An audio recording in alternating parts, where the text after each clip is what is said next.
তার হাতেই বদলেছিল তৎকালীন বিরোধী নেত্রী মমতা বন্দ্যোপাধ্যায়ের ভাগ্য। তারপর বারংবার বর্তমান মুখ্যমন্ত্রী মমতা বন্দ্যোপাধ্যায়ের নির্দেশের পরও এখনো মেলেনি চাকরি। আজও যেন তাই জীবন্ত শহীদ হয়েই দিন কাটাচ্ছেন সিরাজুল। তবে কেন মুখ্যমন্ত্রীর নির্দেশ কার্যকর হলো না, এখনো সেই প্রশ্নের উত্তরই খুঁজে যাচ্ছেন গাইঘাটার এই বহিষ্কৃত প্রাক্তন কলকাতা পুলিশের আধিকারিক। কিন্তু বিস্তারিত আর বলতে চাই না, বলতে আর ভালো লাগে না। কেন, যা ঘটনা সেটা তো লিপিবদ্ধ আছে কমিশন রিপোর্টটা উনি সাবমিট করুক না, সেখানেই তো সবকিছু পরিষ্কার হয়ে যাবে। আমরা কি রিপোর্ট দিয়েছি বাঁচানোর পরে 1993 সালে 21শে জুলাই যেটা উনি সচিত্র পরিচয়পত্রের আন্দোলনে, উনি তখন যুব কংগ্রেসের নেত্রী ছিলেন মাননীয়া, এখন যিনি মুখ্যমন্ত্রী মাননীয়া মমতা বন্দ্যোপাধ্যায়। তারপর নানা দুয়ারে দুয়ারে এদিক সেদিক ঘুরে উনি 19 সালে ওনার বাড়িতেও ডেকেছিল, আমি চিঠি দিয়েছিলাম, কাজ হয়নি। ববি হাকিম 18 সালে ডেকেছিল, সেটাও কোনো কাজ হয়নি। বললো আমরা এতদিন জানতে পারিনি, জানলে এতদিন চাকরি হয়ে যেত। শুধু মিথ্যে আশ্বাসই দিয়েছে, কোনো কিছু করতে পারেনি।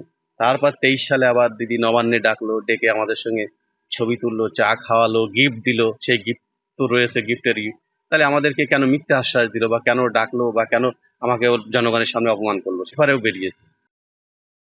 সালটা 1993-এর 21শে জুলাই। তৎকালীন কংগ্রেস নেত্রী মমতা বন্দ্যোপাধ্যায়ের নেতৃত্বে মহাকরণের দিকে মিছিল এগোচ্ছিল। কলকাতা পুলিশের তরুণ কনস্টেবল সিরাজুল তখন হাতে মাস্কেট বন্দুক নিয়ে ডিউটিতে। সেই সময় হঠাৎই পুলিশের লাঠিচার্জের নির্দেশ আসে তৎকালীন ডেপুটি কমিশনার দীনেশ বাজপেয়ীর কাছ থেকে। এরপরে যুব কংগ্রেস নেত্রী মমতা বন্দ্যোপাধ্যায়ের প্রাণ বাঁচাতে নিজের ঊর্ধ্বতন কর্তৃপক্ষের উদ্দেশ্যেই বন্দুক তাক করে সিরাজুল বলে, স্যার এই অত্যাচার থামান, না হলে আমি গুলি চালাতে বাধ্য হব।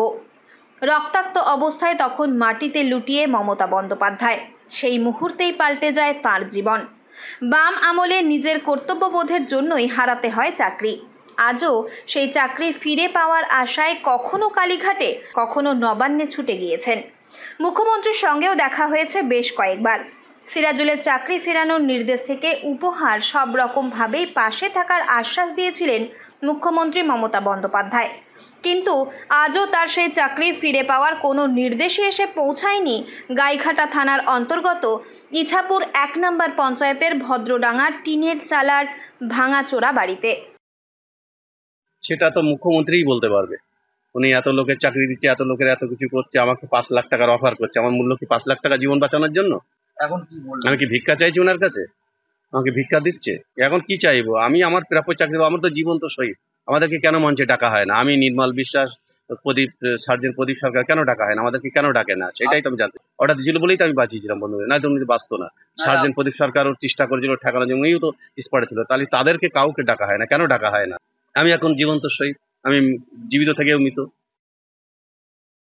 বৃদ্ধা মা ও প্রতিবন্ধী বোনকে নিয়ে আজ যেন আর কোনো আশার আলোই চোখে পড়ে না সিরাজুলের। খুব দুঃখিত রয়েছি, খুব অশান্তির মধ্যে রয়েছি, খুব দুর্দিনে আমার দিন কেটে যাচ্ছে। আমি এখনো ভরসা করছি, আশা করছি যে আমার চাকরিটা পেয়ে দেবে। আমার এটুখানি খুব আশা আছে। আমি তো মমতা ব্যানার্জির তো বাঁচাতে গিয়ে আমার ছেলে আজকে খুব দুর্দিনের মধ্যে রয়েছে, অথচ আমার ছেলের এই কষ্ট হতো না যেটা একজন আর না বাঁচাতে যেত।